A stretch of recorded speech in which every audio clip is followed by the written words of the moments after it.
Donc, je vais donc partager mon écran.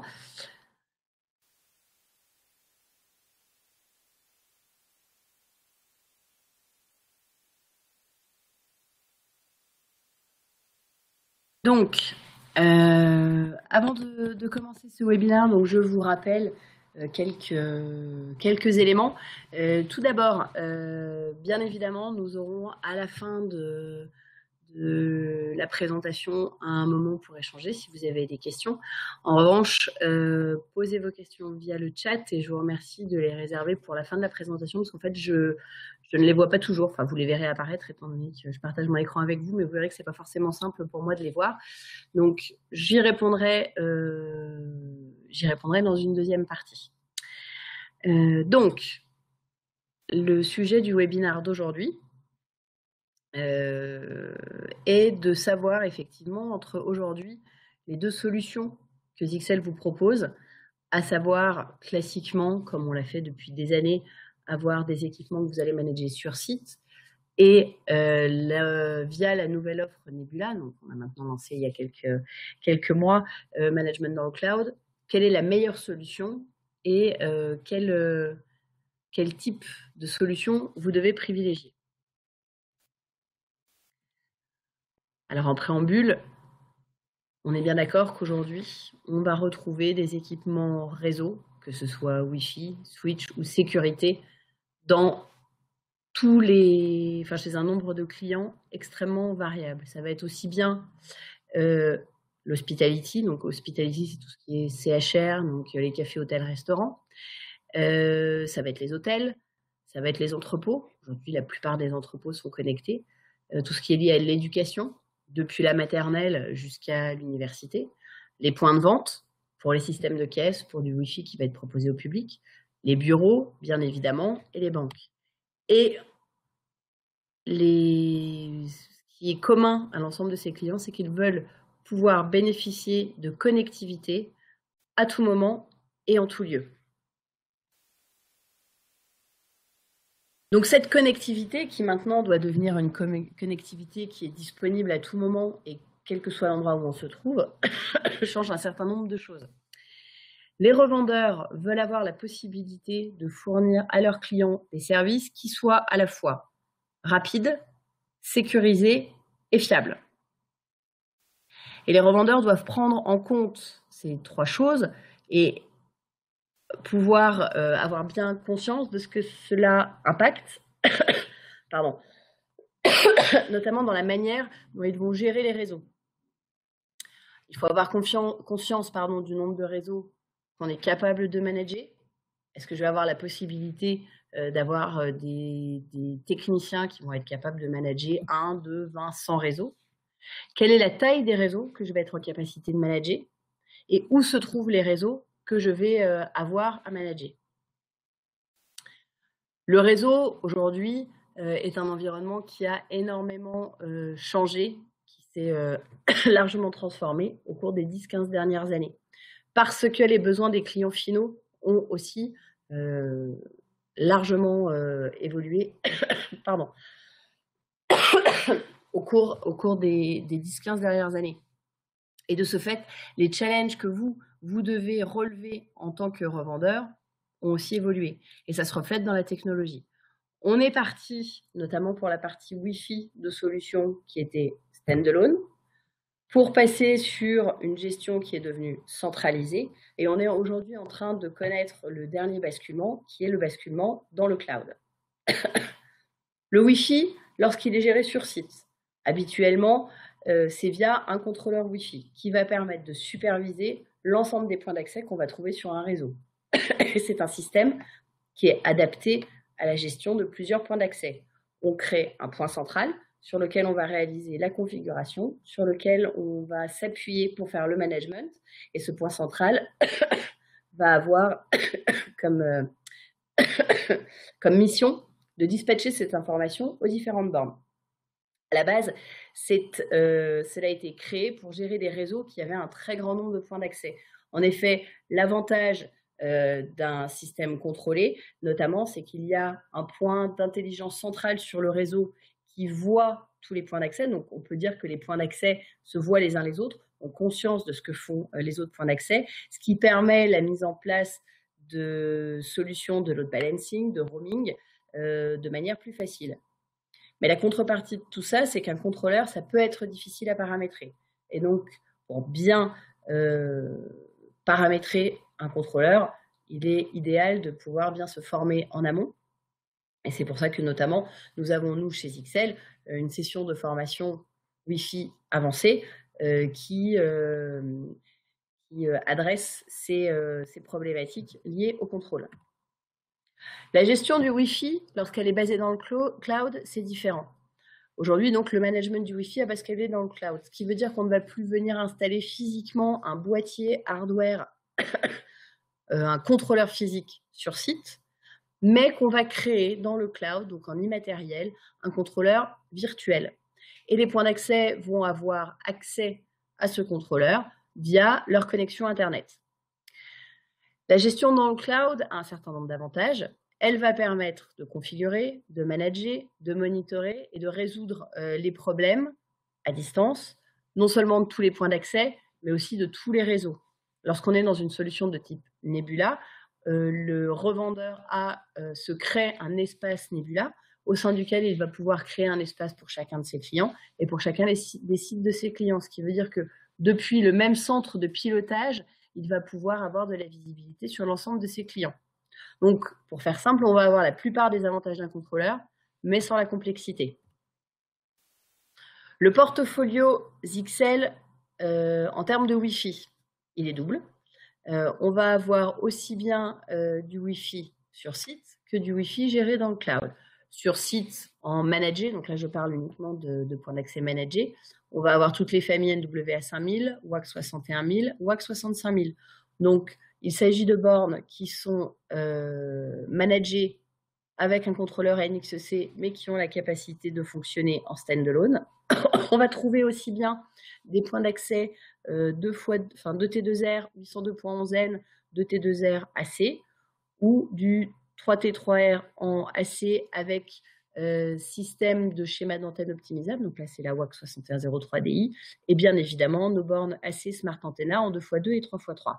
Et toutes ces bornes, si on veut les utiliser de manière contrôlée, on va les utiliser en association avec un contrôleur de la gamme NXEC ou tout autre contrôleur qui est aujourd'hui embarqué dans nos solutions de sécurité ou dans nos solutions hotspot.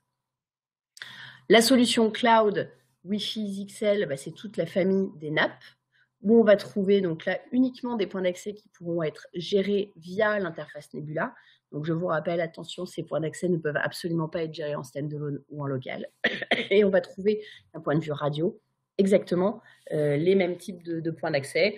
Donc du 2x2 802.11n, du 2x2 AC, la 3x3 AC avec le système d'antenne optimisé et la 3x3 AC Smart Antenna. Quelle solution choisir entre ces deux portfolios XL et entre ces deux philosophies de gestion? Avant, c'était simple. Quand on devait choisir entre standalone ou managé, le juge de paix, c'était la taille du réseau. On disait jusqu'à 5 bornes, 6 bornes. On mettait le curseur là où on le souhaitait. Je préfère passer du temps et gérer en local. Et à partir d'un certain nombre de points d'accès, j'estime que je gagne en efficacité et en temps en gérant en contrôlé.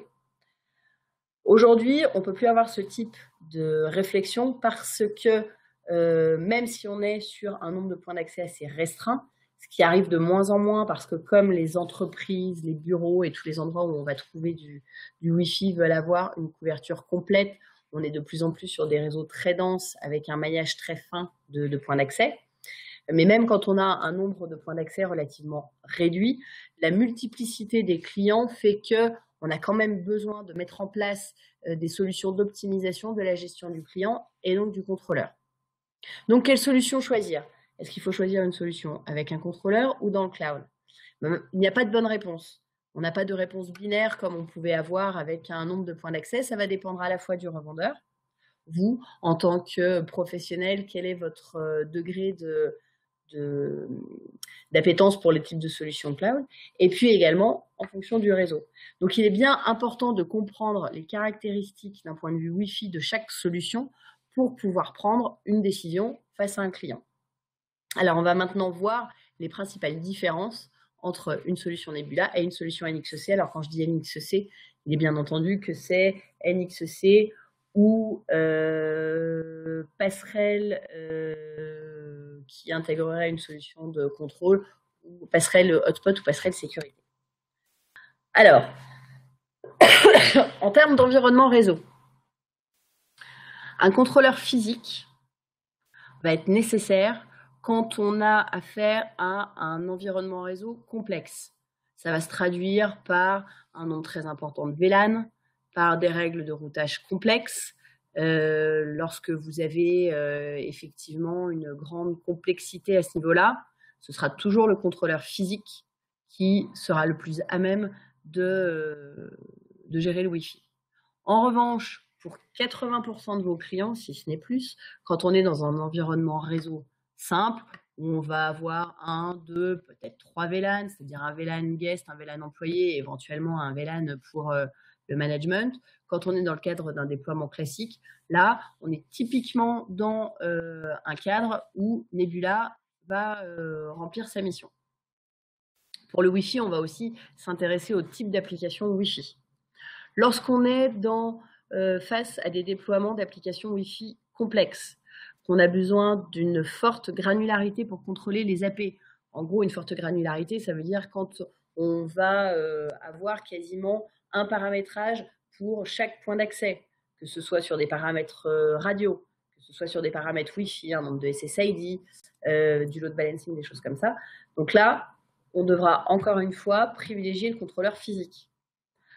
Mais lorsqu'on est dans le cadre d'un déploiement haute performance classique, où en gros l'objectif d'avoir du Wi-Fi, c'est de pouvoir permettre une connexion sans fil quand on est dans des salles de réunion, quand on se déplace avec son PC, mais qu'on a toujours moyen de se connecter sur du réseau câblé pour travailler.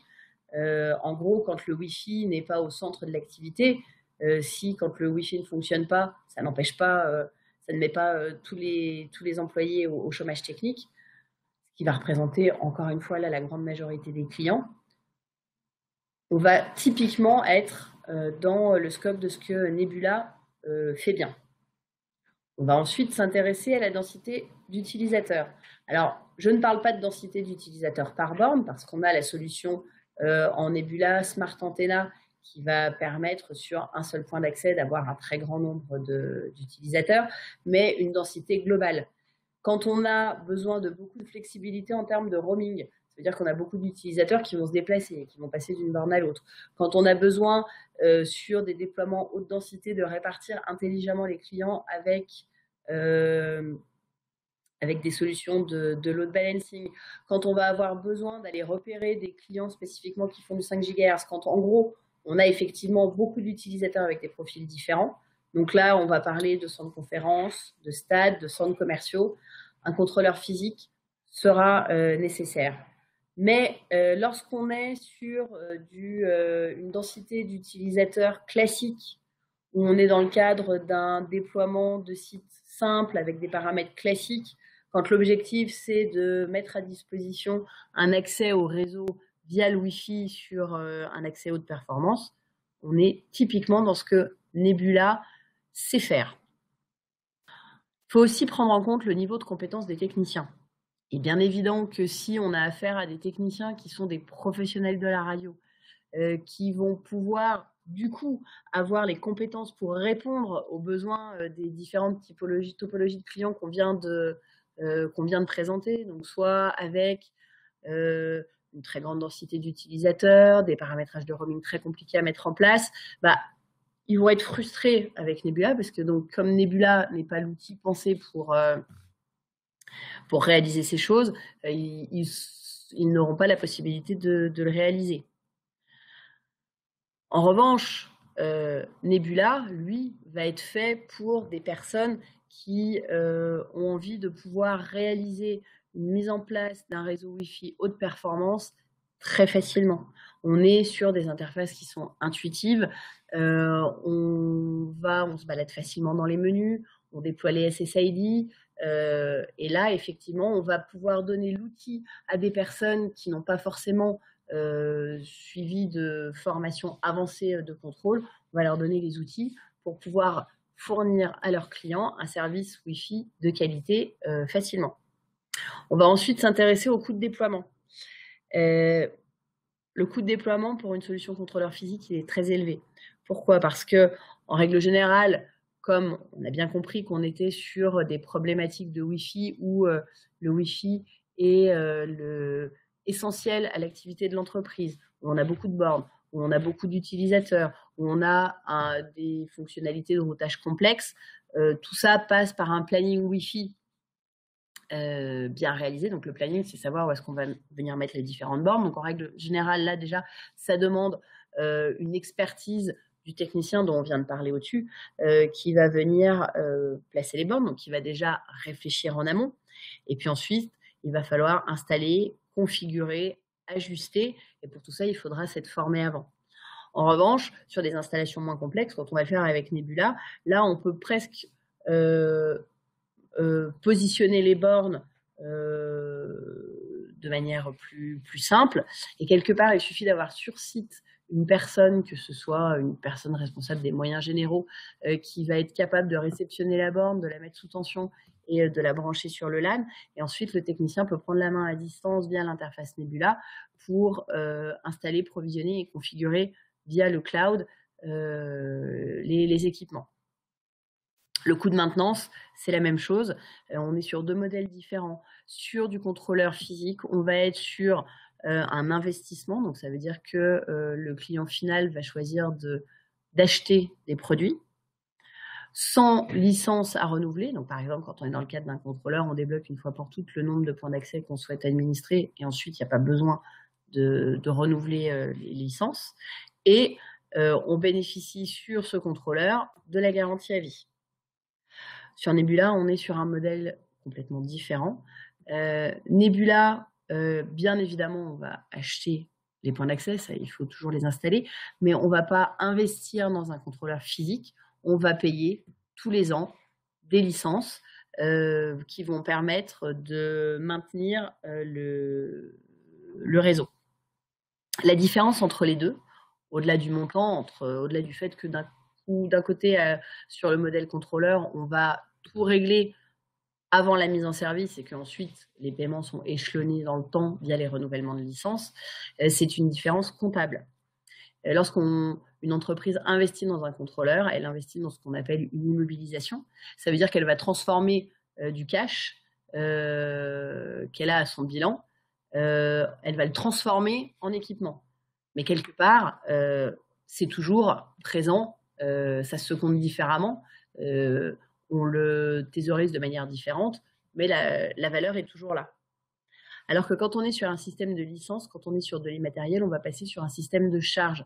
C'est-à-dire que c'est des coûts, c'est comme quand on paye son électricité, comme quand on paye son abonnement pour l'accès à Internet. Et là, ces sommes qui sont payées tous les mois, tous les ans, elles viennent en déduction du résultat net, ce qui est important parce que ce résultat net, c'est sur cette base que sont calculées notamment l'imposition. Donc on est vraiment dans deux modèles comptables très différents qui vont correspondre à des manières dont l'entreprise gère ses coûts. On retrouve exactement la même chose entre des entreprises qui préfèrent être propriétaires de leurs locaux et des entreprises qui préfèrent être locataires. Il n'y a pas de bonne ou de mauvaise solution, il y a deux manières d'envisager la gestion, et là il faut savoir s'adapter à ce que le client souhaite privilégier. Donc là j'ai beaucoup parlé de Wi-Fi. On va parler sécurité. Alors sécurité, on a lancé la passerelle au début de l'année, donc qui est le NSG 100. On va faire un petit récapitulatif de ce que vous pouvez faire avec Nebula sur la passerelle de sécurité. Alors ce qui est important de comprendre, c'est que effectivement chez XL, nous avons choisi de ne pas cantonner l'offre cloud au Wi-Fi, mais de l'ouvrir sur les deux autres gammes phares sur lesquelles on s'est construit une réelle expertise. Et c'est vrai que notre force, c'est que on va vous proposer dans le cloud uniquement des produits sur lesquels on a une véritable expertise, valeur ajoutée et des produits qu'on maîtrise. Donc à savoir le switch et la sécurité. La passerelle de sécurité, donc aujourd'hui, vous trouverez au catalogue la passerelle qui s'appelle NSG 100, donc pour Nebula Security Gateway. Donc vous avez une photo. Vous voyez que chaque produit est bien spécifiquement repéré via son petit logo Nebula. Donc c'est une passerelle sur laquelle vous trouvez 6 ports gigabit RJ45, 2 WAN 4 LAN. Évidemment, c'est un firewall. Vous pouvez faire du VPN. Vous pouvez aussi embarquer de l'IDP avec respectivement des débits, donc firewall jusqu'à 650 mégabits, VPN jusqu'à 140 et IDP jusqu'à 180. Les principales fonctionnalités, c'est du VPN site à site, dit Zero Touch. Alors, je le dis à chaque présentation, je m'excuse de ne pas trouver de formulation qui soit plus française, mais on est vraiment sur des VPN site à site qui se montent de manière extrêmement simple. Vous pouvez aussi faire de l'IPsec et du L2TP. Vous pouvez sécuriser ces firewalls qui sont sur la base de nos firewalls dernière génération avec de l'IDP et de l'application patrol. Donc à noter que chaque NSG est vendu avec 1 an de licence Nebula, 1 an de licence IDP et 1 an d'application patrol. Et vous pouvez utiliser donc des policies basées sur Identity-Based Security et vous pouvez gérer les applications. Et c'est notamment via cette passerelle que vous allez avoir accès à toutes les solutions de monitoring que Nebula est capable de vous fournir. Alors, je parlais de VPN site à site. Le VPN site à site se monte extrêmement facilement. Pour ça, il faut aller, donc je ne vous le cache pas, dans le menu VPN site à site. Ensuite, vous allez dans topologie. Donc là, on va vous proposer Disable, site à site ou Hubs and Spoke. Et une fois que vous avez choisi site à site, vous avez juste à tirer un lien entre vos 2 sites dans Nebula et le VPN est monté. De la même manière, vous pouvez monter un VPN de type Hub and Spoke en sélectionnant Hub and Spoke dans le menu topologie. Et ensuite, vous allez choisir les hubs pour les équipements qui vont avoir la possibilité de se connecter au VPN. Pour le filtrage de sécurité et le traffic shaping, pareil, on est dans des choses qui sont extrêmement intuitives. Pour activer l'IDP, vous allez dans la page filtrage de sécurité et vous choisissez de l'activer ou de le désactiver, bon, pour la détection et pour la prévention. Et pour gérer le trafic en upload et en uplink, vous avez sur les différents WAN une petite barre que vous pouvez faire bouger jusqu'à la valeur désirée. Pour monitorer les connexions VPN et l'usage du réseau, vous allez par exemple aller dans la partie VPN Connection. Et là, vous allez pouvoir monitorer le VPN. Vous allez voir effectivement tous les paramètres et ce qui s'est passé, le niveau de ce qui est passé dans le VPN. Pareil, vous allez pouvoir monitorer le trafic sur les différents WAN, les baux DHCP, les pings, les traces routes, le tout via des outils live et du monitoring qui va vous permettre d'avoir une visibilité sur ce qui s'est passé en termes d'usage du réseau sur des intervalles temps que vous allez définir et le tout via une interface qui est intuitive.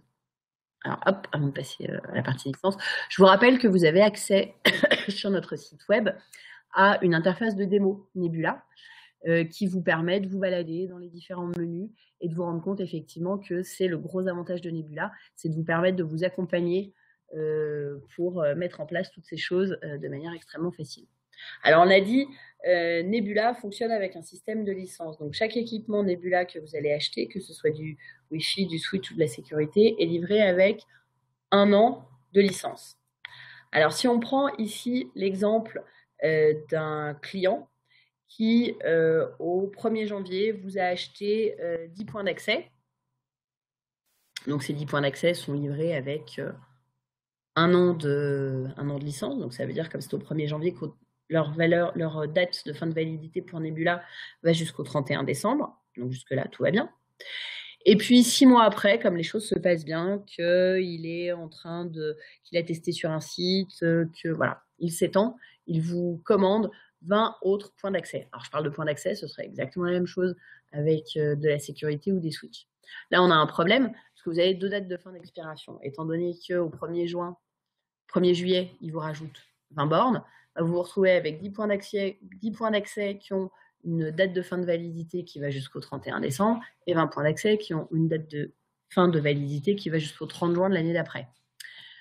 Là, la situation peut devenir extrêmement complexe et ne va pas aller en s'améliorant parce que plus le temps va passer, plus vous allez ajouter des équipements, en enlever.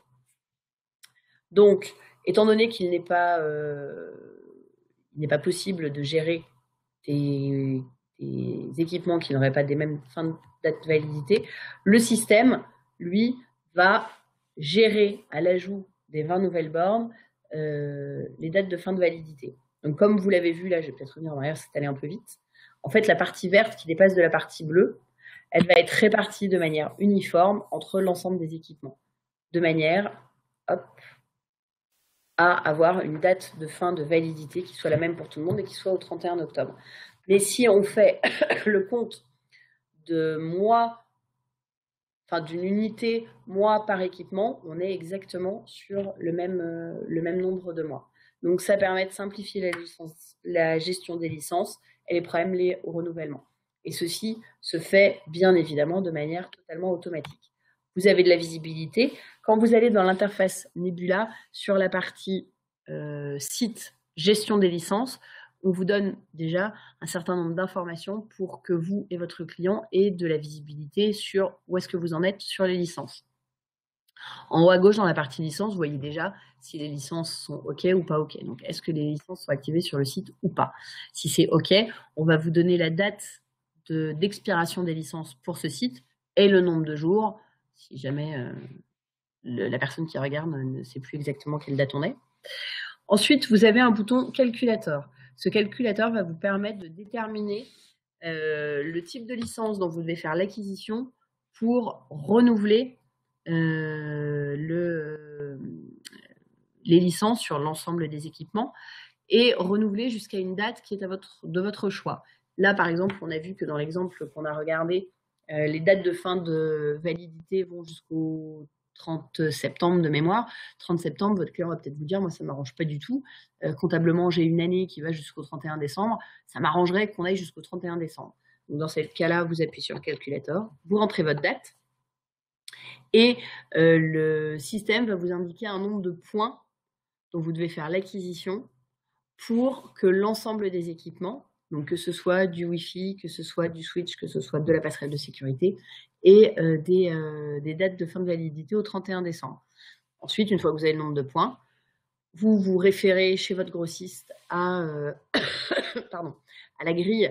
Vous avez une granularité, vous achetez le nombre de points, vous l'activez et ça se met en place automatiquement.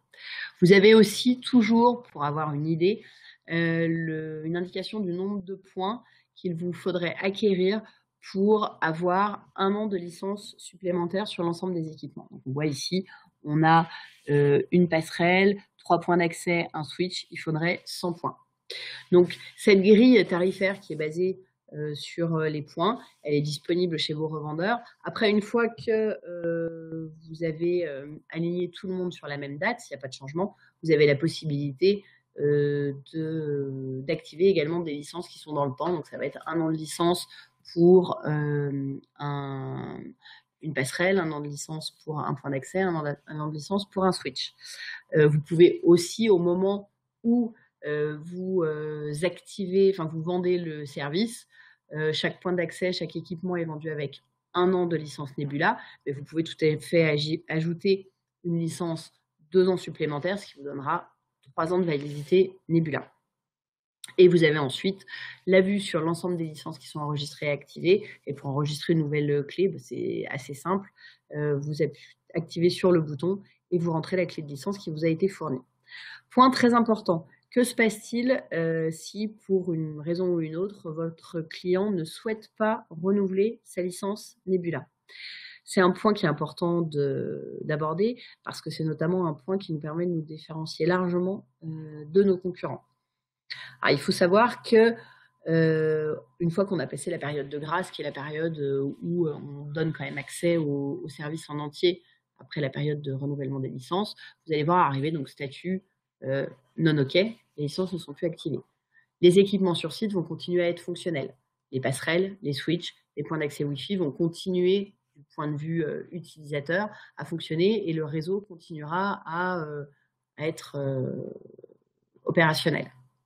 Si vous avez des modifications à faire, vous aurez toujours la main sur l'interface Nebula pour faire des modifications, pour changer des règles de routage, pour ajouter, enlever des SSID, pour changer des clés de sécurité, pour modifier des VLAN ou que sais-je. Ça, pas de problème. La seule différence, c'est au niveau du monitoring où il y a un certain nombre d'écrans de monitoring qui vous permettent d'avoir de la visibilité sur tout ce qui s'est passé, auquel vous n'avez plus accès qu'en live et plus en historique. Alors, différence entre USG et NSG, comme j'ai pu le faire tout à l'heure sur la partie Wi-Fi. Alors, sur les USG, en termes de fonctionnalité de sécurité, on retrouve bien évidemment des features avancées. Vous avez tout ce qui est police de sécurité, basé sur l'utilisateur, de l'IDP, application patrol, filtrage de contenu, anti-malware, antivirus, anti-spam et single sign-on. Vous allez aussi pouvoir mettre en place des VPN hybrides, donc soit du VPN IPsec, soit en site à site, soit en client à site, du L2TP en client à site ou du SSL en client à site. En gros, vous pouvez faire ce que vous voulez. Avec les NSG, de la même manière qu'on avait cette philosophie-là sur le Wi-Fi, on va avoir des fonctionnalités qui sont rapides à mettre en place et qui du coup sont plus concentrées, mais qui sont celles qu'on retrouve en grande majorité. On retrouve le design d'un firewall complet. Un firewall, il est quand même important qu'il puisse être jouer à plein son rôle de firewall. On va retrouver de l'IDP, de l'application patrol. Le filtrage de contenu viendra, mais dans un deuxième temps. Et pour le VPN, on se concentre sur du site à site en IPsec et du client à site en L2TP. Mais encore une fois, on va être ici dans un système de configuration, de mise en place extrêmement simple, ou sur votre topographie, quand vous voulez faire du site à site, je vous le répète, vous cliquez à gauche, ça vous crée un trait que vous allez amener vers votre deuxième site à droite et le VPN est monté. Sur la méthode de configuration des équipements, les USG, on est sur de la configuration de type avancé qu'on va pouvoir faire sur site ou sur lequel vous pouvez fonctionnalité en cloud privé, ce qui va vous permettre de trouver la bonne solution pour tous les réseaux. Avec les NSG, on est sur de la configuration qui est simple et qui se fait uniquement dans un cloud public. L'objectif, c'est de pouvoir déployer rapidement les passerelles en s'adaptant et d'utiliser également la passerelle NCC, donc le Nebula Cloud Center, donc l'interface de management, pour gérer le Wi-Fi et la sécurité également. En termes de coût de déploiement, c'est la même chose. On est sur de l'USG, sur un investissement one-shot auquel on va pouvoir rajouter des options. Donc le hardware, c'est toujours un investissement one-shot, c'est de l'USG. Et derrière, vous pouvez ajouter des services qui sont optionnels et qui fonctionnent sous la forme de licence. Donc l'IDP, l'application patrol, le filtrage de contenu, anti-malware, antivirus, anti-spam. Là-dessus, vous avez accès à des outils de gestion qui sont encore une fois optionnels et sous forme de licence. Là, on parle de CNM. Avec les solutions NSG, on est uniquement sur un principe de licence. Le hardware est inclus, vous achetez le hardware dans lequel 1 an de licence est bundlé. Et ensuite, vous pouvez ajouter des services de sécurité. Hop. Alors, j'ai vu qu'il y avait des questions qui étaient apparues. Donc, il faut que j'arrête le partage d'écran. Juste pour terminer, en termes d'utilisateurs, pour les USG, si on a des techniciens qui veulent pouvoir faire le tri dans les différentes solutions qui leur sont proposées, qui veulent de la flexibilité, c'est des USG. Si on est sur des techniciens qui veulent quelque chose de simple, qui va pouvoir apporter une solution à 80% de leurs clients, on pourra partir sur du NSG. Sur le client final, alors quand on est sur de l'USG, on va avoir affaire à des clients qui ne veulent pas uniquement déployer de l'IPsec, mais qui veulent aussi pouvoir déployer pour des connexions à distance du SSL. Donc, soit des environnements VPN qui sont complexes, soit des règles de routage via le VPN qui doivent être flexibles. Avec, avec les NSG, on va être sur du déploiement donc, de VPN IPsec, site à site, extrêmement simple. Pour la solution USG, il faut vraiment avoir une solution, enfin avec la solution USG, on va vraiment être sur un système de protection, de sécurité complet, où on va trouver aussi bien, enfin on va trouver toutes les fonctionnalités que je vous ai largement exposées. Là encore une fois, avec les NSG, on va être sur des entreprises qui vont vouloir pouvoir déployer rapidement des solutions de sécurité classiques et qui vont pouvoir gérer 2 segments dans leur firewall, ce qui est interne et ce qui est externe, et ajouter de l'IDP Application Patrol. En termes de management et de report, on va avoir avec les USG, donc la solution CNM, où on va gérer les équipements sur site. On va acheter les équipements une bonne fois pour toutes et ensuite on paye des licences pour faire vivre tant qu'on veut bénéficier de CNM. Alors que comme je vous l'ai expliqué, sur, sur les NSG, c'est différent. On est sur la base d'un paiement de licence tous les ans. Alors, les questions, parce que je dis que je répondais aux questions. Alors, qui accède à la console Nebula, le client ou le revendeur? Les deux. En fait, l'avantage de Nebula, c'est que vous allez avoir la liberté de créer un très grand nombre de comptes administrateurs. Notamment, ça va vous permettre chez chaque client, et même à l'intérieur de chaque client, si vous avez du client multisite sur chaque site de client, différents profils administrateurs, où là, vous allez pouvoir leur donner la possibilité, bien évidemment, d'avoir accès uniquement en lecture, ce qui va leur permettre de pouvoir se connecter sur l'interface, notamment pour avoir accès au monitoring. Après, c'est vous qui choisissez ou pas si vous leur donnez la possibilité de réaliser des modifications sur le paramétrage. En règle générale, c'est pas conseillé. Mais vous pouvez le faire vraiment de manière extrêmement fine. Là, vous avez toute la souplesse de l'outil pour dire, par exemple, chez mon client bidule, j'ai le site de Lyon, j'ai le site de Paris, j'ai le site de Angers. Monsieur Dupont, c'est une big boss, donc je lui donne de la visibilité sur les 3 sites. Et puis sur chaque site, je peux avoir Monsieur Durand, Monsieur Martin pour le site de Paris et Monsieur Dubois pour le site de Nantes, où eux n'auront de la visibilité que sur leur site. Alors, je peux revendre la solution Nebula en tant que service à mon client en faisant moi-même l'acquisition et en revendant avec mes services. Effectivement, quand on est dans le cadre d'une solution Nebula, l'objectif, c'est de changer son discours commercial et de ne plus se positionner en tant que revendeur informatique, c'est-à-dire j'achète du matériel, je le place chez mon client et ensuite, comme il faut bien l'installer, je facture un petit peu de service pour lui mettre en route tout ça et éventuellement pour le superviser. Là, vous allez être dans une logique totalement différente où vous allez dire à votre client, vous voulez du Wi-Fi, voilà, ça vous coûte tant à l'acquisition et ensuite tant par mois. Et je vous offre ce service. Alors après, effectivement, vous pouvez tout à fait avoir un système de location des équipements.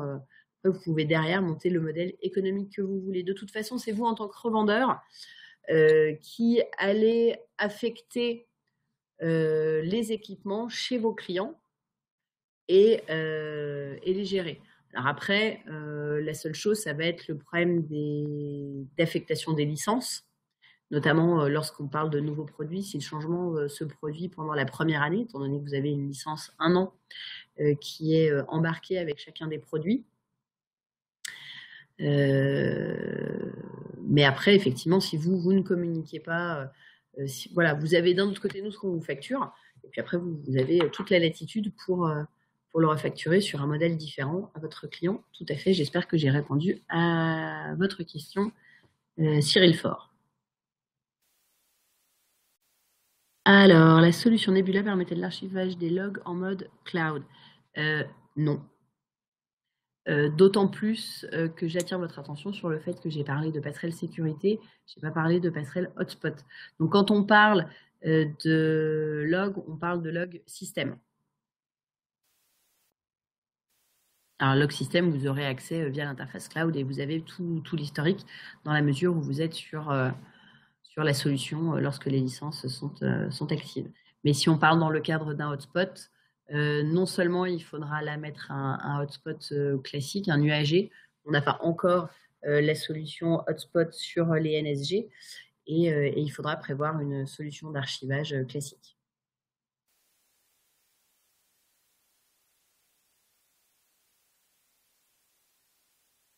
Est-ce qu'il y a d'autres questions ?